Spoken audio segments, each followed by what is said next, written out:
Hello there, my name's Vince from My Mate Vince, and look what we have here, a Sinclair Spectrum, ZX Spectrum Plus 48K. This is what I had when I was a kid. I bought this 140 off eBay. I put so many hours into this. I started off with a VIC-20, but that was mainly for my older brothers. I was a bit young for that. But then the Spectrum 48K was the one that I put hours and hours into. And then after that, I went onto a Sega Master System. But this would have been my kind of main memories of gaming when I was younger. And even seeing these games here bring back so many memories. Not that one. Wizard's Lair, that's the name rings a bell, but I don't recognise the picture there, the artwork. But a lot of time back then, what you would do is you would swap games at school, you see, and then you would record them, so you didn't always have the original artwork. And I recognise that as well. Don't recognise that, but these two here are so iconic. That just reminds me of sitting in the front room in my parents' house. So, yeah. Anyway, this one here, bought it 40 off eBay, probably around 2 or 3 years ago now. It's just been sat there, and it's doing this. When I reset it, there's a little button here to turn on. It will, well, it did come up with a black screen. There we go. White border with a black screen. And when I press it in here, it will kind of come up with red. Can you see like a flashing red like that? Now, from memory, this TV isn't the best for an RF input because I've struggled on Mega Drives and stuff, but still, it should come up with a different screen than that. It comes up with like the Sinclair logo down the bottom. I think it's a white screen. I'm not sure whether it's light blue or white or something, but that's not the screen. So I don't know what the issue is. A quick search on Google and there's loads of websites talking about Spectrum, so hopefully there's going to be quite a bit of info out there.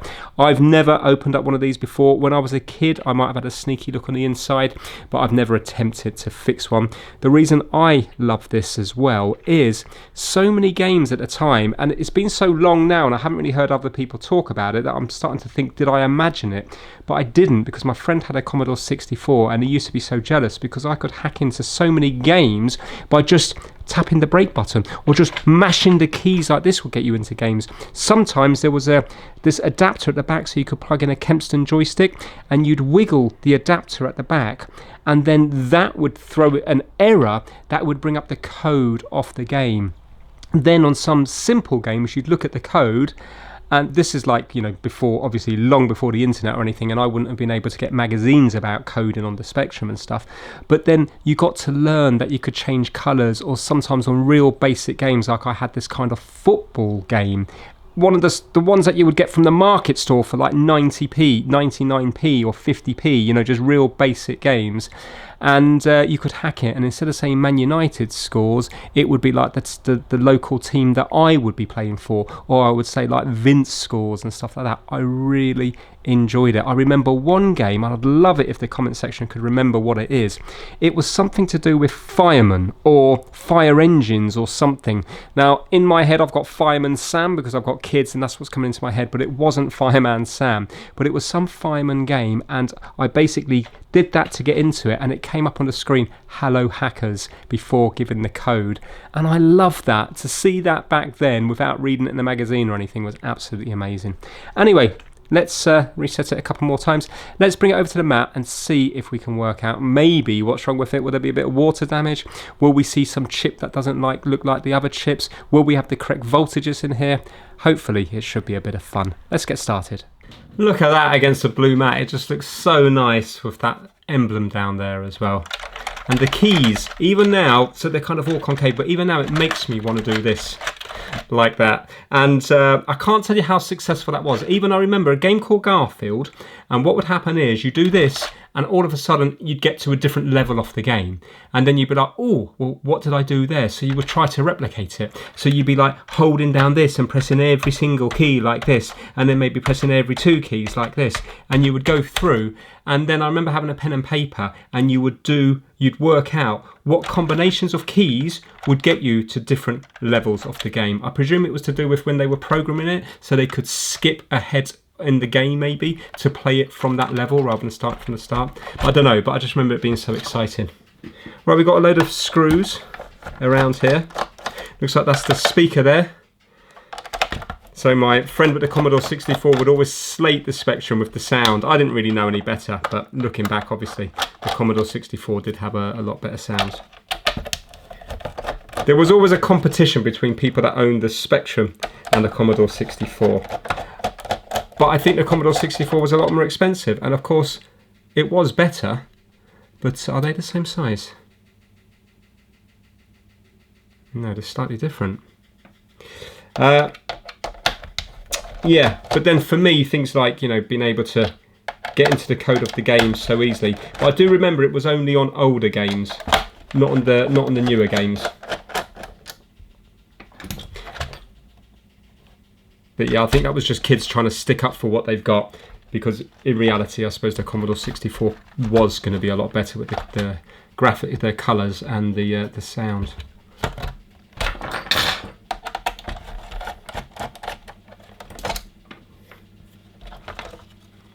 But then when I got the Sega Master System, then that, in my opinion, was just a million times better than the Commodore 64. So all of a sudden then, it was, you know, I was the one with the good one. It looks like maybe something's been spilt here. Right, let's undo these ribbon cables here.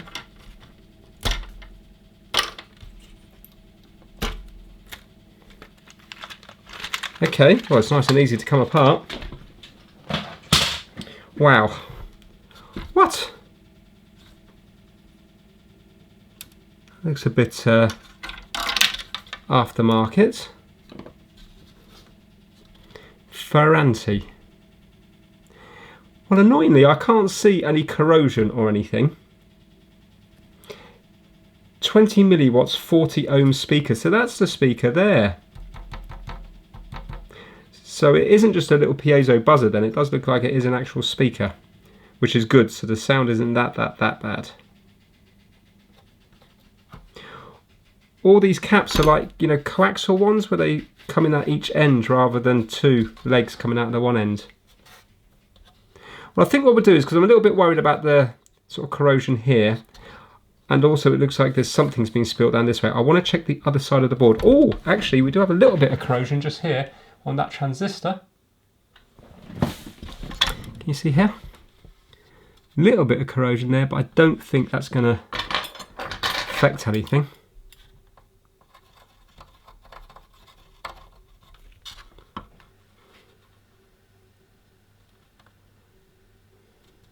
I think we'll take the board out and we'll see what's happening on the other side. And I believe there's a composite mod you can do as well, because it's a little bit annoying through RF. Wow. Quite easy. Oh, that's all that crinkled. I remember seeing that in a video I did years ago. Oh, corrosion here. Can you see? There is corrosion here.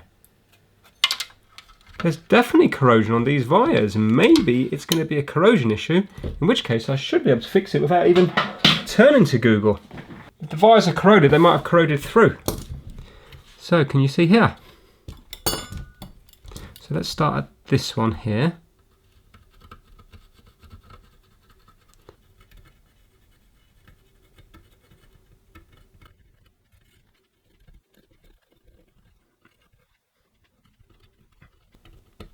I don't think it's bad enough to have eaten through anything. It just looks like a bit of tea or coffee stained on it.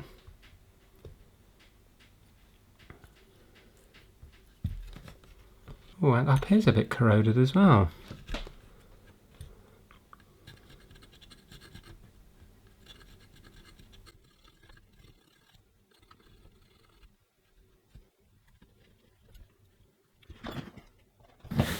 I think all in all, it looks pretty good. So issue 4S 1983. Nice. So I suppose we need to plug it in.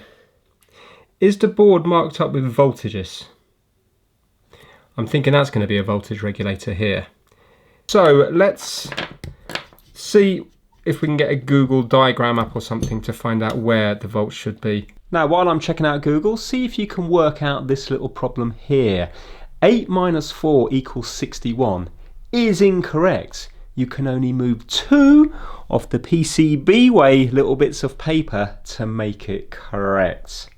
I got this from mindyourdecisions.com, and it's a clever one, but it's a sneaky one. So it's not just about moving 2 matchsticks, you may have to also change your view as well to make it work. So have a little think about that. 2 matchsticks and changing your view. So you can pause the video now if you want to work it out. I'm about to show you. So I know they're not matchsticks, but here we go. You ready? Move this one to here, and then move this one to here. Now you look at that and you're like, well, that's still not correct. But how about now? Ta-da! Isn't that a sneaky one? 19 minus 11 equals 8. I like that one a lot. Anyway, if you haven't already guessed, today's video is sponsored by PCBWay.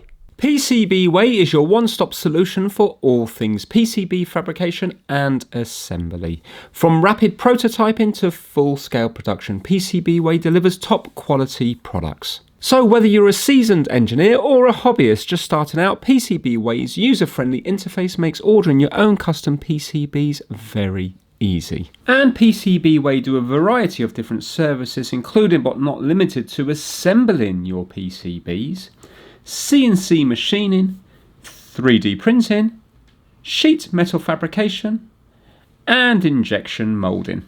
So when you're ready to take your designs to the next level, look no further than PCBWay and bring your ideas to life. So as always, a massive thank you to PCBWay for sponsoring the My Mate Vince channel. Now let's see what Google is saying about this little Spectrum. Well, apparently there's 3 voltage on these chips down at the bottom here, and I have them.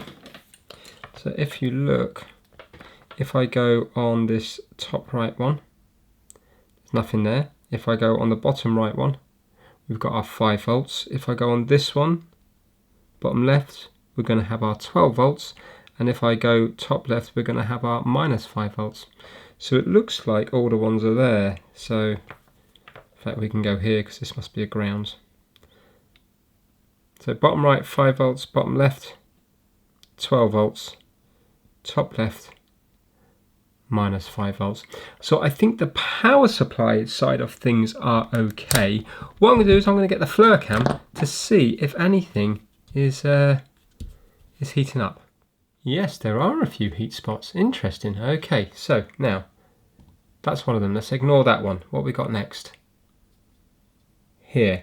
That's the middle of that chip. Could signify something.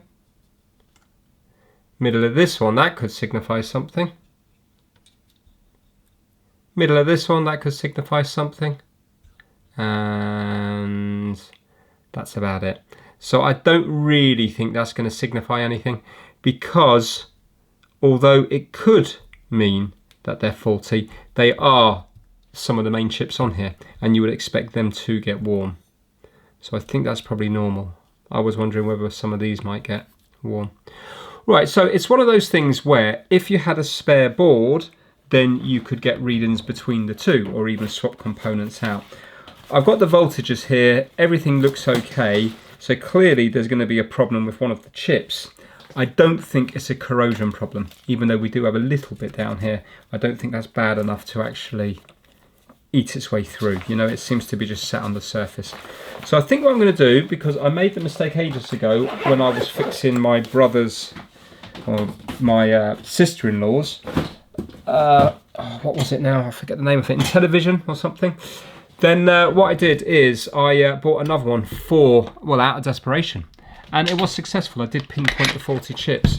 But when I found the faulty chip, it was definitely different than all the others. So what I'm going to do is I'm going to go to diode test, because on that one, pretty much every chip on the board was reading the same diode readings, or the same set of readings. And then on this one particular chip, I think it was 2 points of it were completely different. So what I'm wondering is, we've got all these chips seem to be the same, all these chips seem to be the same. So why don't I go on to diode test, and then if one of them looks different than the other, that might suggest that we've got a faulty chip.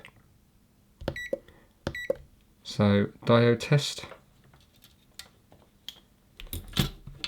red lead to here. And for example, if I was to go here, this is going to be a ground. Here, 0.77. Can you see the same? 0.77. 0.77 near enough. The same. The same. The same. I presume this is going to be different. Yeah.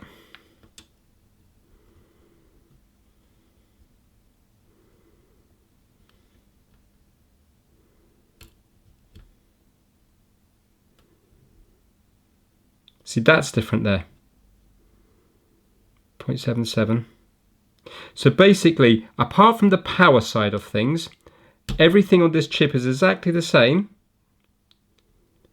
Why am I not getting the reading on that top one?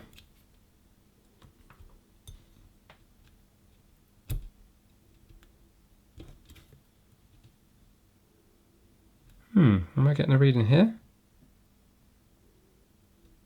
No.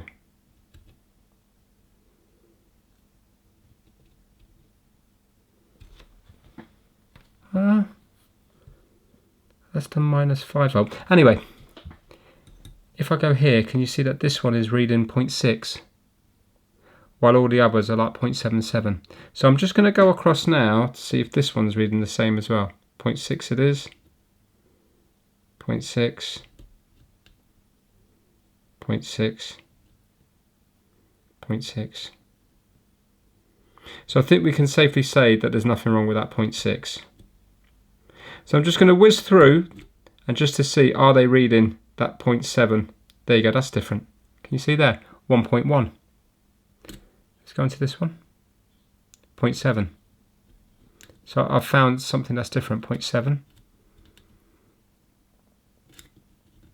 Unless there's something to do with being end of the line.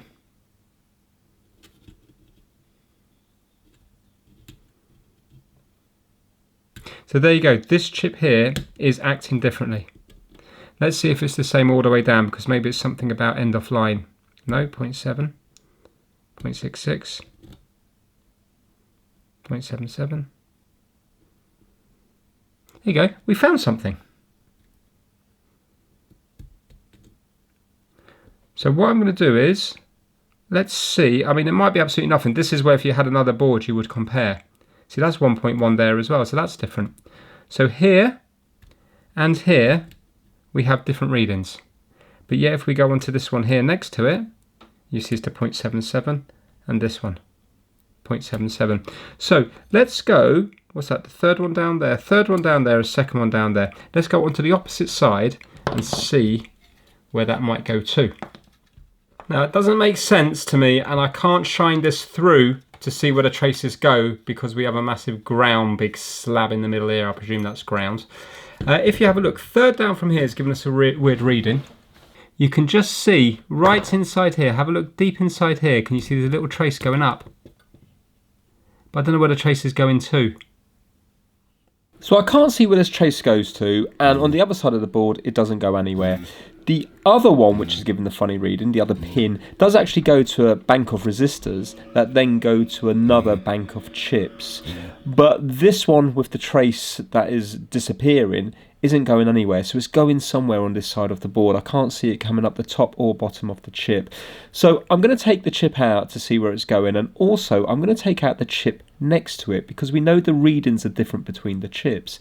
When I have the chips out of circuit, if I measure them and I see that the fault remains on the chip, well not the fault, but the different reading remains on the chip, then I know that the chip itself is different than the chip next to it, and all this bank of chips have all the same markings. So there's 8 of them that have the same markings, they're all the same chip. Or I could measure the board and see if the reading remains on the board. If it doesn't, brilliant, we might have found a faulty chip, in which case then I can order one up and hopefully this Spectrum will be working again.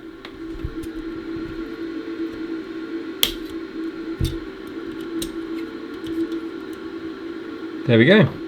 Now let's see if the board is the thing doing that. Hold on 1 second now. I don't believe it, I've already... Wait, so it came out like that, didn't they? So now, this one is going to be here. Right, okay.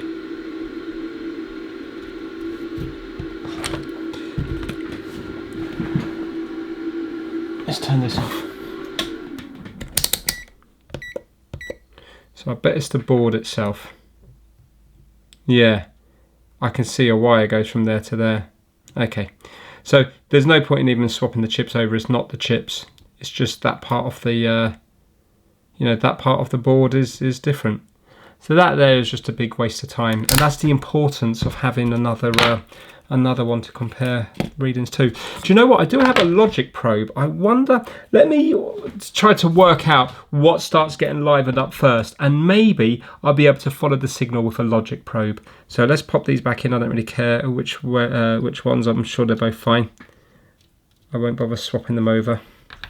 So I soldered them both back in. It is a bit soul destroying, but that desolder gun that I have really does quicken up the job, makes it much easier. On some of the ground planes you might have to add a little bit of extra leaded solder into it. You add more solder and it makes it easier to suck out. Sometimes if there's just a tiny bit of solder there, it struggles to remove it. By adding a big lump of solder to it, it kind of sucks it all out in one go. I presume a board of this age would be leaded solder already, so yeah, it's not that hard to do. It is just a very tedious job. Well, I'm going to find my logic probe. Now, I may have used one of these before, but it was so long ago I've forgotten anything that I may have known. I've put it on CMOS. I've got it connected to the 5-volt leg here and ground here, and I've got it plugged in, and I can feel there's a fair bit of heat coming through here. Now, for example, if I go here, you can see that we have like a flashing light and it's low. If I was to go here, flashing light low, I think this one, it might be high. There you go, so that's kind of lit up low and high. But anyway, if I was to go across here, there's a couple of them. So that's high, high, high, high. But now look, there's nothing there or there's nothing there. Now that might be completely normal, or maybe it's not. And maybe I need to fault find that. So that's what I'm doing. I'm just gonna go across and I'm gonna see if there's anything that might not look normal. For example, are these pins here dead, or are they supposed to be doing something? Don't know. So I think I'm going to have to do some research, maybe see if there's any schematics anywhere. I'm pretty sure Gadget UK is going to have a few videos on the Spectrum, so I might watch some of them. I need to learn a bit about the Spectrum. Whatever this is, it's not a straightforward fault.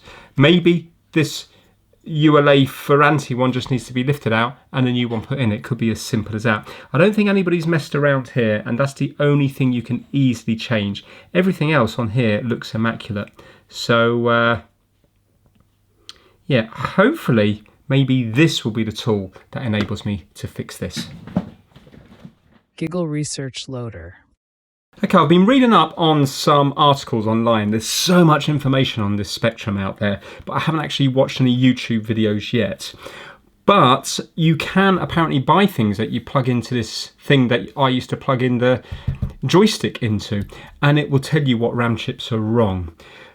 I have seen a website where it's got all different pictures on the screen that can indicate which is the faulty RAM. So basically, this is the 16K RAM here, and this is the 32K RAM here to make up 48K. So this is lower RAM, this is upper RAM. Apparently it's really common to have these go faulty.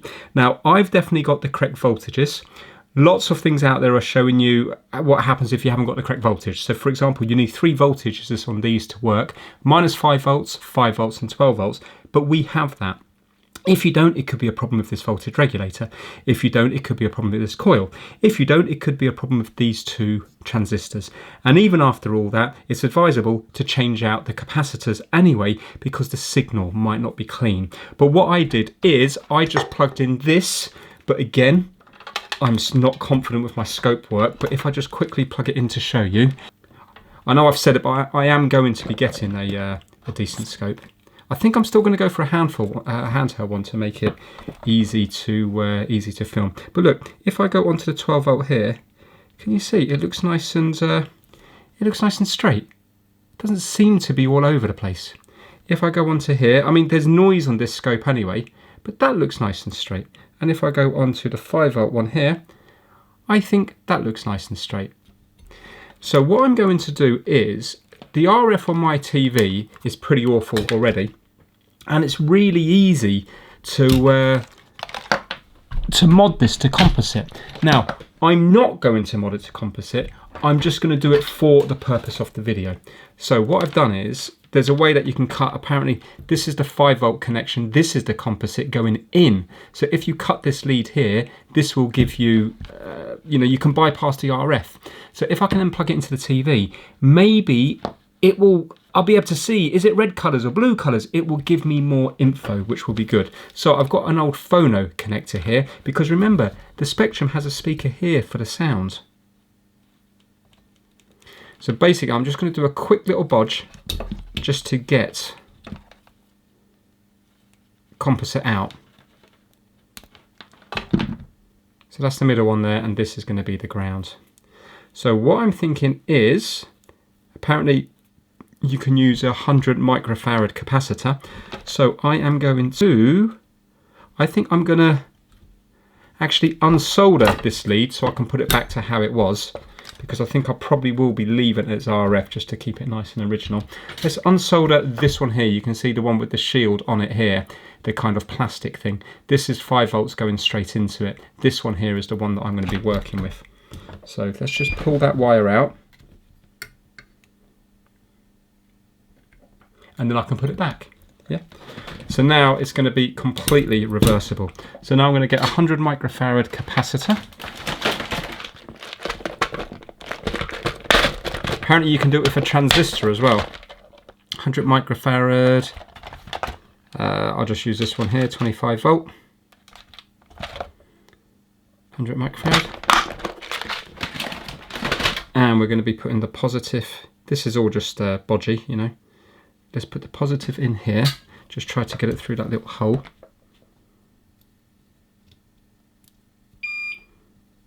There you go, I'm in. So there's still going to be 5 volts going into here, but we're not going to be using that anymore.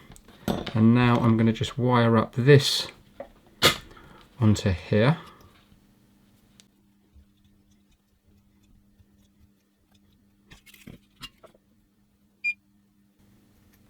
And I think this has to be ground, doesn't it? So I might just put a dollop on here. Let's just double check. Yeah. So let's see if I can get a dollop of solder here.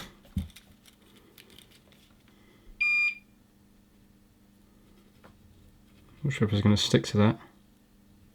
Yeah, there we go. And now I put a dollop on the shield here of the wire. Put that onto here. There we go, that should be okay.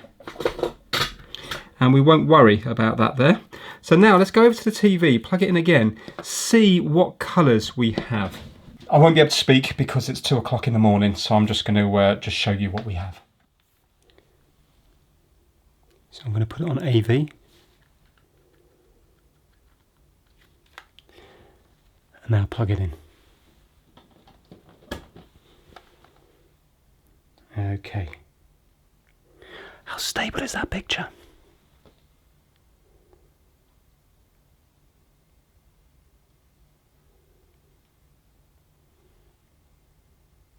Weirdly, in the camera it looks really blue, but it's not, it's white. And these are all, it's a black screen with purple. What? Oh my god, look at that. Did you see that? Right, so it's a lot clearer now, so I've got a lot more to go on.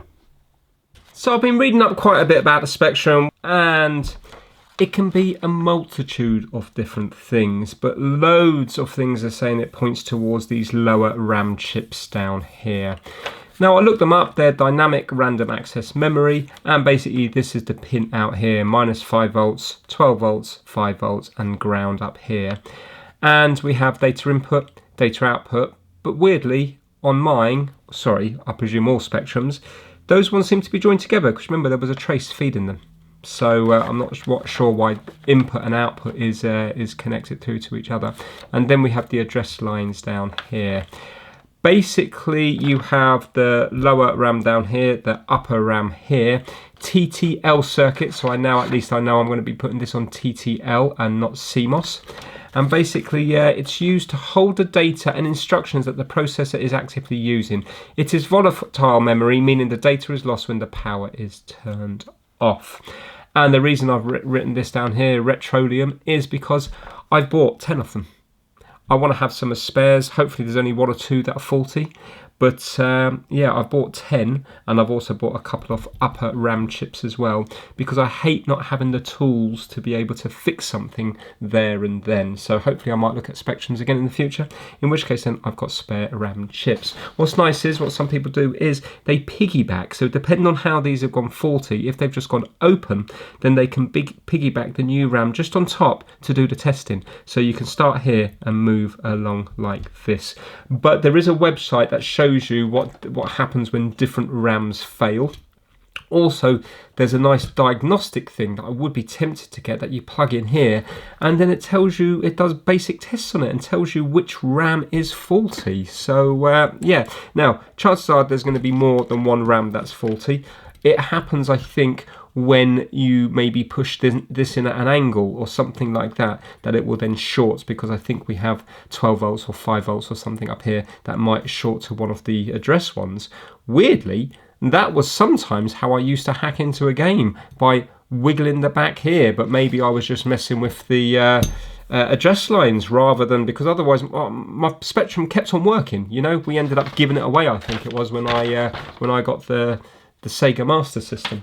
So I'm surprised I didn't break it all those years ago. Anyway, I have found something, but I don't think it's relevant. I'm just going to balance that on there. But I did spot this. But I think this is probably normal. So if I get this here, if I go on to the third leg down, which is the data output, which will also be the same as the data input. So if I was to go third leg down here, that is going to behave the same as the second leg down here. But look, third leg down here, it will behave like that. And then if I hold this in here, actually hold it, because you see it will go super fast. Then when I let go, it blinks slowly. You can see it blinking nicely. If I go onto this one here, it will be exactly the same. Hold it down fast, let go, it'll be like that. And this one will be the same.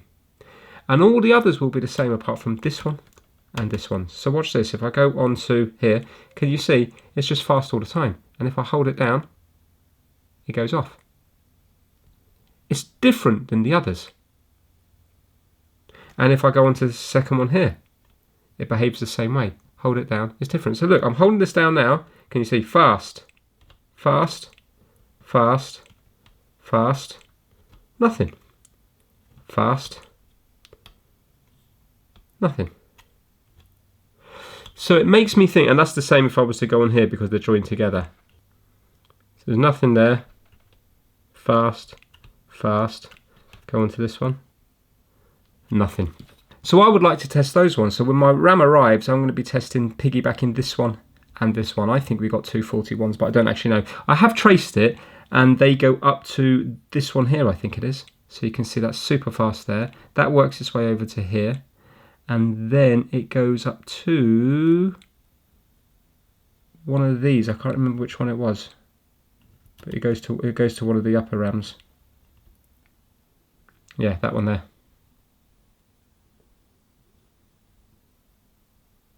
When we hold it down, it does that. So yeah, it's one of those things I don't think you can fix unless you have spares. And you can see now it's quite clear there, white border, black screen with the purple lines coming down. And I found this website called SpectrumForEveryone.com, and it says how to quickly diagnose 48K RAM failures ninja style. And basically on this one, it's saying that the different colours, because of this here, will determine what actual lower RAM chip is at fault. So if we go down to the bottom, then my one is going to be more like this one here. Yeah, so that's like a purpley colour, and I mean that is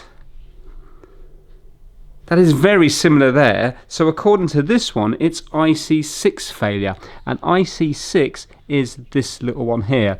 So from my testing with my little logic probe, I was thinking this one and this one purely because they're doing something different, but that might mean absolutely nothing at all. Maybe they're supposed to do that, but it looks like it could well be this one, given that I have that one there. Let me just reset that, and you'll see that it's moving, but I've got that one there still. So that's quite interesting, because you've got all these different ones, you see, for the different ones here. It could also possibly be that one there as well, and that's IC12, and that is the one that is that's testing a bit funny for me, IC12 here. So yeah, I'm looking forward, and it's gone to that now. That is slightly worrying when it does that every now and then. I hope I also haven't got a problem with this or this. I have just taken this one out, made sure there's no corrosion, put it back in. I've checked for continuity everywhere on here. So basically, every pin here is in common with each other. So the second one up here will also be the second one here, here, here. All of them are the same apart from the second one from the top there and the third one down there, because that's data in and data out, and they're all independent of each other.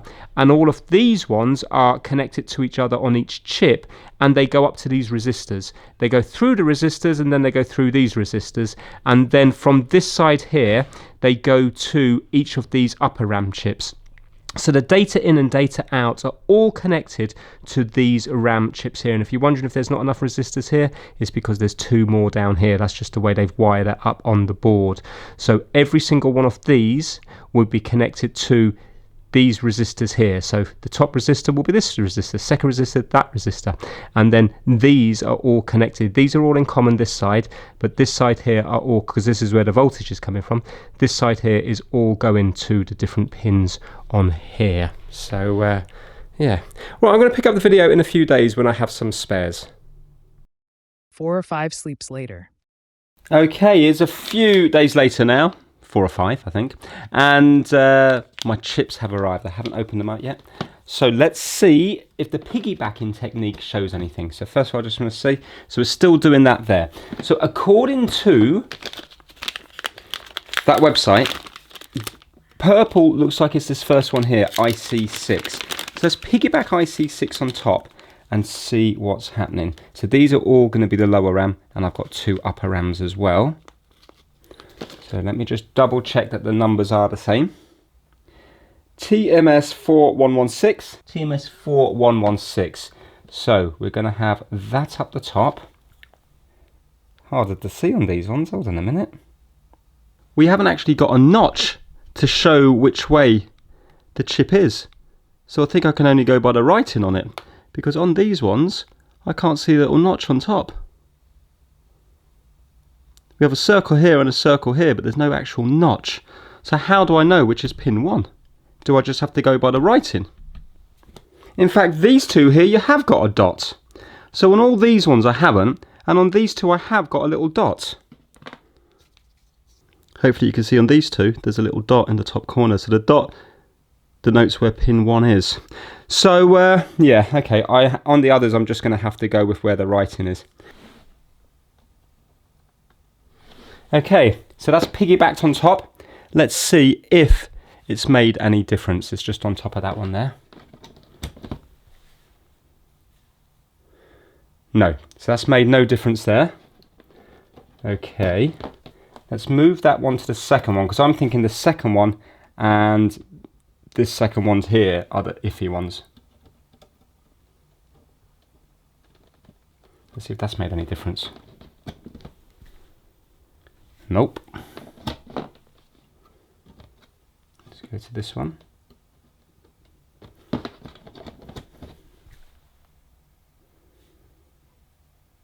Does look a bit different. It's a different pattern. Let's try that again. To be fair, that is a different pattern than it was before, and this was the one, this was the two that were behaving a little bit differently when it came to the probe. Okay, well, let's leave that one there. Let's get another one and piggyback it on the second one here. Remember, the piggybacking is only going to work if they're open. If there's like some weird short or something, this is not going to fix it.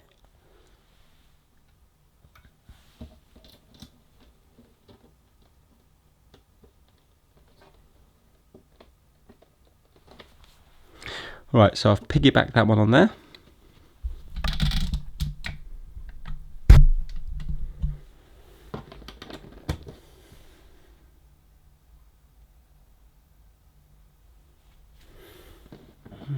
Good thing is it is behaving differently. Let's try another one on this first one.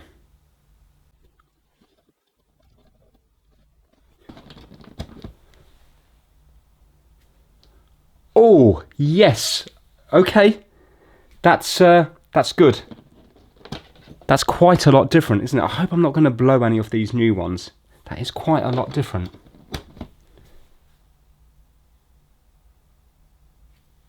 That's good. Let me reset here. Definitely feels like we're closer. Reset again. I wonder, should I just piggyback everything? Right, one more left.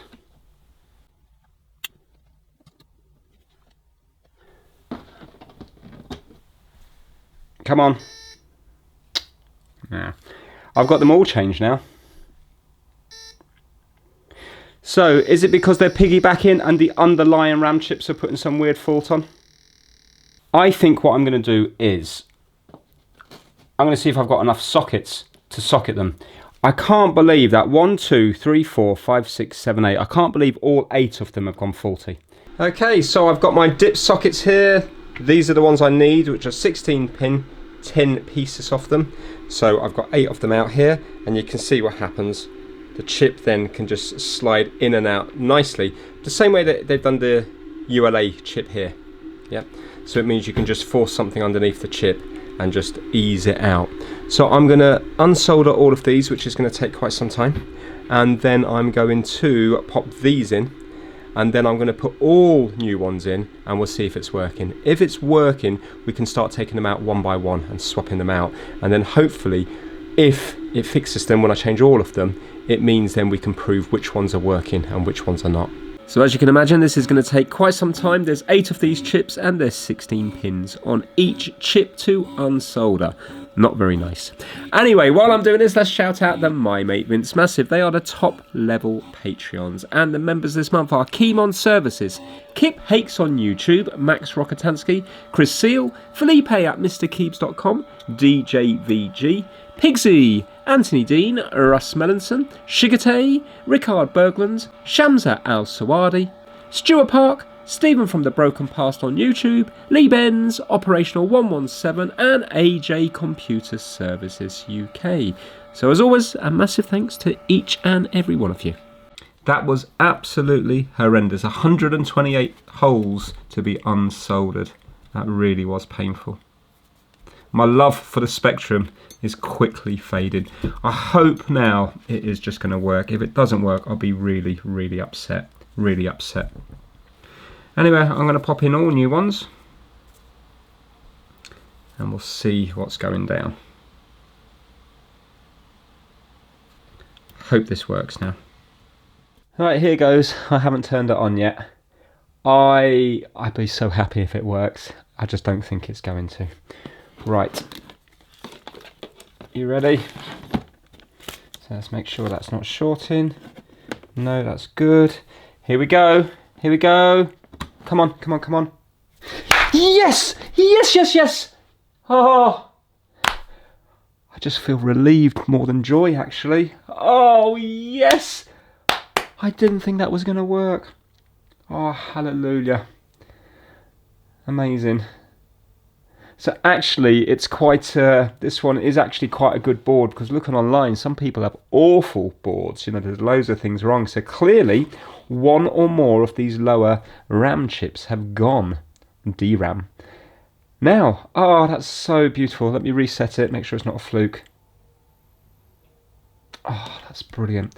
And obviously, all the writing's the same way up. So that's how you know the chips without a marking on just do the writing the same as the others. Oh, that is so, so, so, so beautiful. I don't know if the keyboard and stuff's going to work yet, but that's amazing.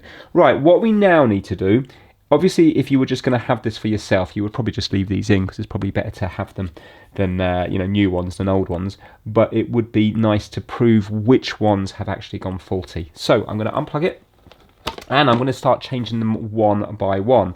So obviously, the 8 that I've taken out, I don't know which ones are working and not working. So first of all, I'll take out this one here, and then I'll put one in, and another one, and another one. And if it starts working, then at least I know that that chip is working. It's going to take quite a while, but I think it's worth it.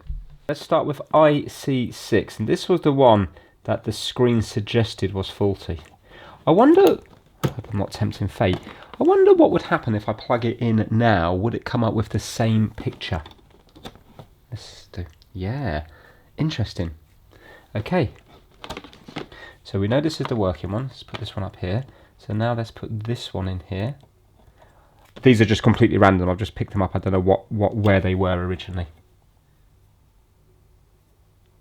I'll tell you what, the desolder gun is a real winner for something like this. It would have been a nightmare with a solder sucker.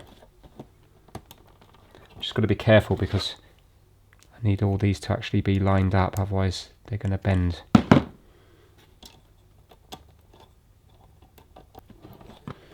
Here we go. So that's the first one changed out. Let's see if it's going to work. Yes, it is. So we know that is okay. Results. Now let's take that one out. Oh, Vince, I'm a nincompoop. I should have marked up each one because I'm not going to know now, am I? You know, I know at the end I'm going to say, okay, well, one of them was faulty or two was faulty, but I'm not going to know what slot they came out of. But the very fact that we had the blue, the purple thing there suggests that the fault was with IC6. So now let's take out this one and turn it on. Let's see what it's doing. Purple again, but different pattern lines. I don't know if that makes a difference, but purple again. So that's not really, didn't really prove anything then because it was purple on both of them. Oh no, I really messed up there. I should have marked up 1, 2, 3, 4 across, and then I would have known which was the faulty one. So I'm not really going to learn anything now, apart from it means I've just got spare chips in the future. Because most people would have just thrown all these ones away, you see, but we've already now got one known good one. Right, let's see if that's working. Come on. Yes, it is. So we've now got 2 good chips. So the piggyback thing didn't work in my case because it wasn't a disconnect. It must have been some kind of weird short that was knocking something out. Because if it was just a disconnect, then it would have worked with the chip above. Hold on, let me turn it on like this. So now that is different, isn't it? When the third one's along, that's different.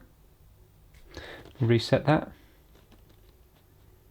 So we've got yellow introduced into it now. Yellow and purple. And that's working. This is amazing. So we now have 3 working RAM chips that I can use again. And if this fails in the future, it's going to be so easy to swap out. So when nothing's on that one, that's interesting. So it really does make a difference with the colours. And what's interesting now is on the first one it was just purple. On the second one it was purple but a different line. Third one it was like a yellowy colour. Fourth one you've now introduced blue into it. So I wonder, will this introduce the next colour into it when the next one comes out? So if that's the case, it means that either IC6 or IC7 was faulty in my one, because we definitely always had the purple colour. Right, come on now. Gonna work? You are! Amazing! 1, 2, 3, 4. I've now got 4 original chips in. I'm loving this!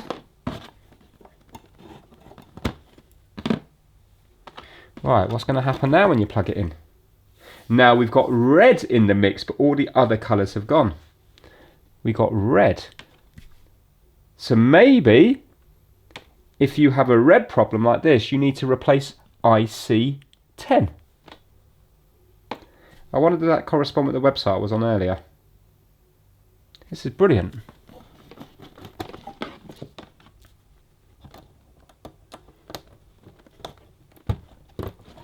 Right, are you going to work? No, you're not. We found a faulty chip. Fantastic. Excellent. So this is a faulty chip 100%. I didn't bend the pins or anything. Let's leave that over this side here. And let's put another one in. Now let's see if you're going to work. Yes, you are. Fantastic. Okay.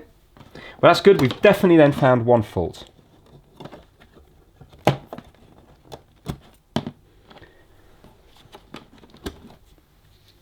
Oh, so we got green in the mix now. So if IC11's not working, we've got green. And you've still got a bit of purple from earlier on as well. So it looks like it was green, red, blue, yellow, purple, purple. This is interesting.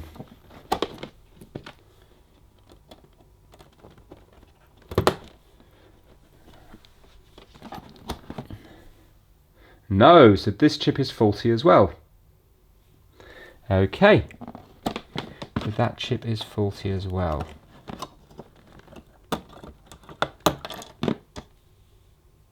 Okay, let's pop this one in.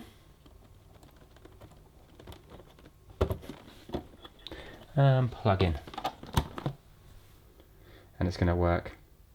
Right, so that's me done. And these are the two new ones here. So we have, right now, 1, 2, 3, 4, 5, 6 of the original chips and 2 new chips. And now it's working. Fantastic. I'm just going to get my probe. I just want to see if I go across those ones before to see if it's still doing that flashing thing. Actually, do you know what I need to do? I need to take out the last 2, don't I? So we can see what colours come up. So when 9's out of the way, sorry, not 9. So when IC12 is out of the way, this is what happens.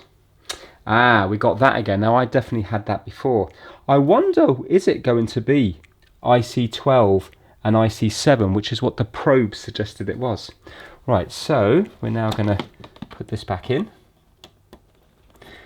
So it's purple, purple, yellow, blue, red, green, purple again.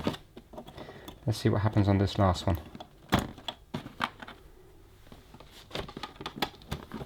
The last one is interesting. The last one is just that.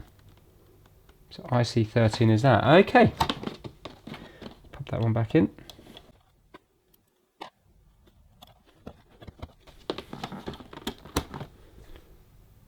Beautiful. Oh, it's so good. Right, okay, I am just going to set this up. I've got to be really careful now. So when I went on this one here, no, it's normal now. Look, when I went on the third one and the second one before, it was flashing fast. So when I went on here, and then when I hit reset, yeah, now it's doing the same as before. Wow. Oops, hold on. So this here, I don't want to break anything. This actually picked up the faults. Let's go on to this one, that's that one, and this was the one that was also doing it. No way. So if I had had a second Spectrum, I would have seen that it wasn't doing that, and then we then would have known, yeah, and it's acting like that now, while before it was shutting off when I was doing that. Do you remember? That was acting completely differently. It was flashing really fast. And then when you held this down, it went off. While now it's flashing fast like all of the others. So this is behaving the same as all the others now. So it was when I went on the third one down, it was acting different. The third leg down there, which is also the same as the second leg here. So when I went on here, it was also acting differently. So basically input and output. So this probe here, when it was set to pulse and TTL, actually did, just got to unplug it carefully before I short something out. This did pick up the problem. So it looks like IC7 and IC12. The second one there and the second one in there were the faulty ones. So these two. And that corresponds to the colour we were getting on screen, because on screen we had purples. And remember, purple, purple, and this was purple as well. So I think if I was doing another one of these now, obviously more than one could go like it did in this case. But I think if it was purple, I would be looking at this one, and this one here. And I would use the probe and I would see if they're flashing fast. That might suggest which is faulty. And if it was a yellowy colour, I'd be looking at this one. If it was a blue colour, I'd be looking at this one. red colour looking at this, green looking at this, and if I just got a black screen, I'd be looking at this one here. That is really, really interesting. So I'm certain now, correct me if I'm wrong, that the problems are IC7 and IC12. That's why we had the purple screen. We've got two that are faulty, these two here, and they were the ones that were flashing fast. In fact, should we do that again? Now that we know, should we take these two out and see if they're behaving the same? So let's take out the two working ones. And we'll pop in, I hope I don't get confused with what I'm doing now. Take out that one there and this one here and see if we can mimic the same fault with the little probe. So now let's put this one in. There. And here. Now let's see if it's not going to work with the purple screen. Fantastic. So we've got the same as we did before. Now let's get the probe on the go and see if it's doing that super fast thing. All right, plug it in. And we're going to go on without shorting anything. We're going to go on the third one here.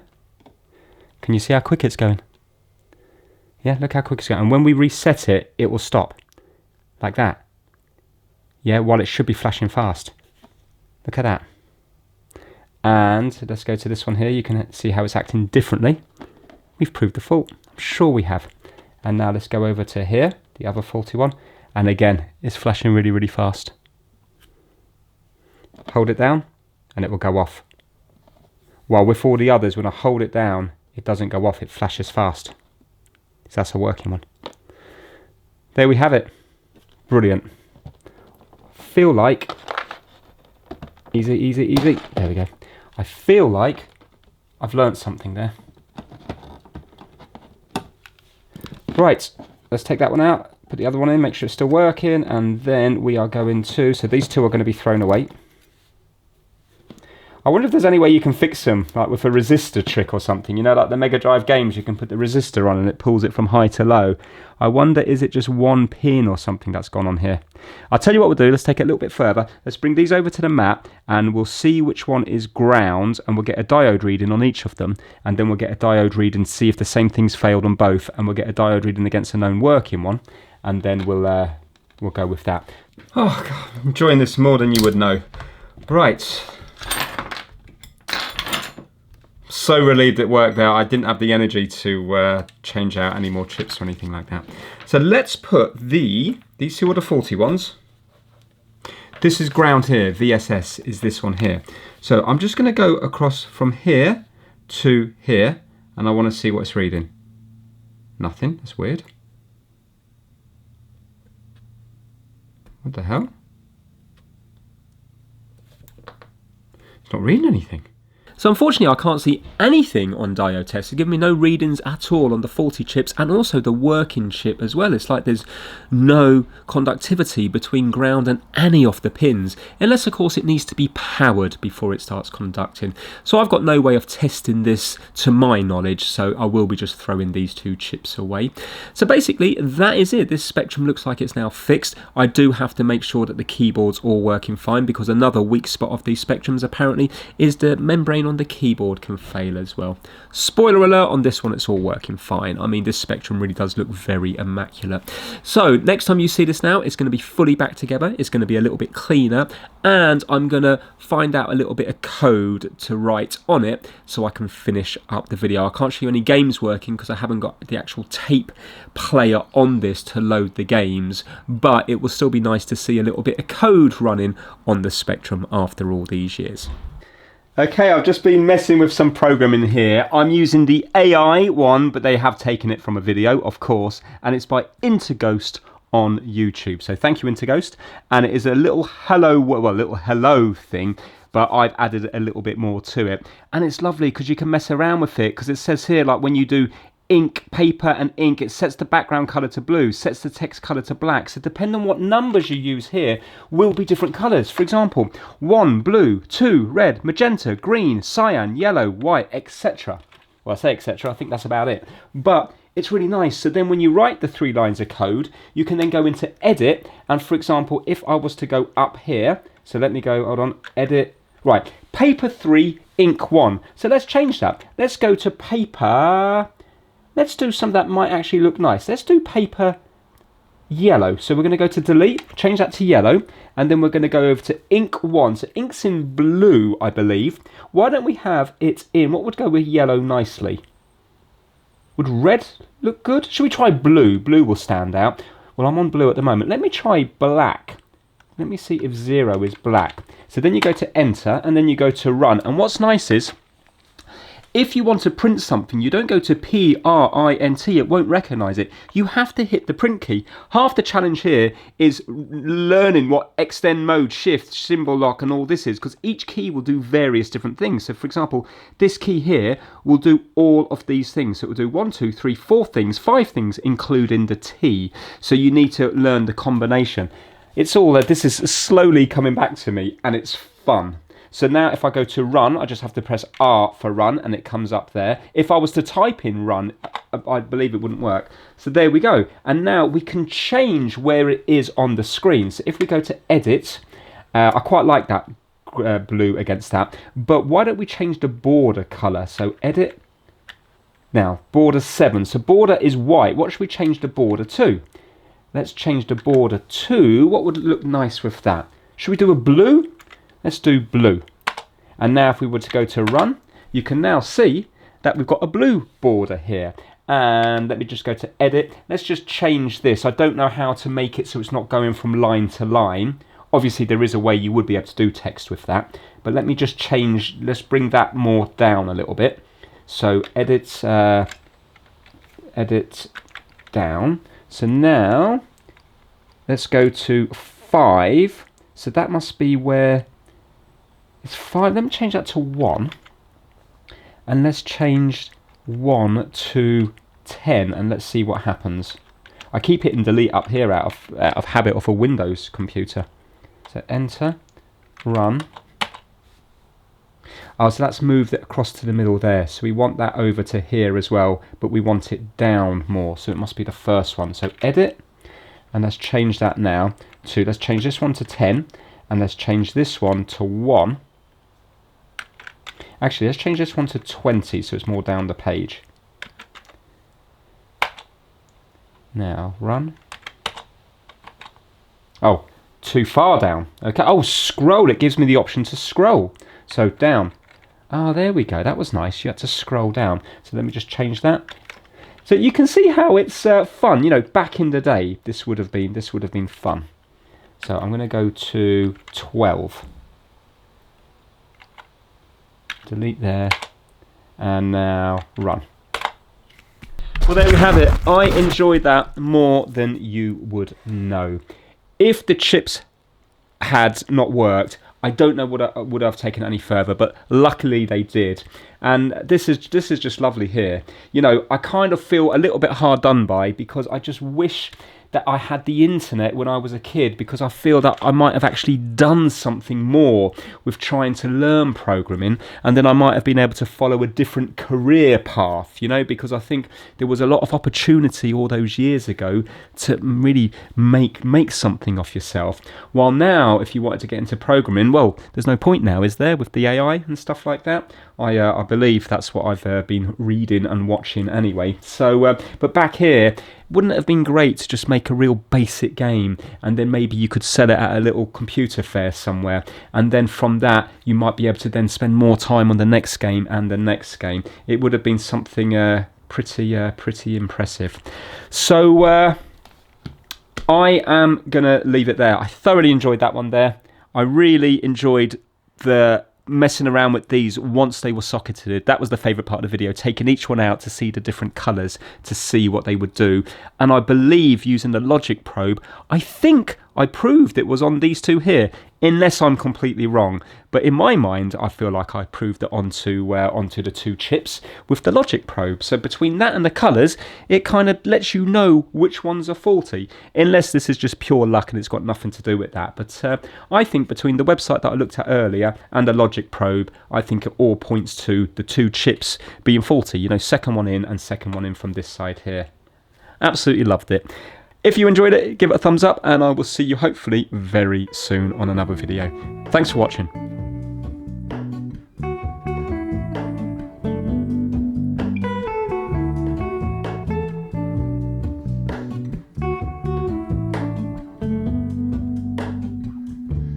Hello, Ramona. I can't shake the simplest feeling beyond the ghost. We stand on the opposite shore. Hello, Ramona. I reach through mysterious ceilings, my only hope. I look for the things I don't know.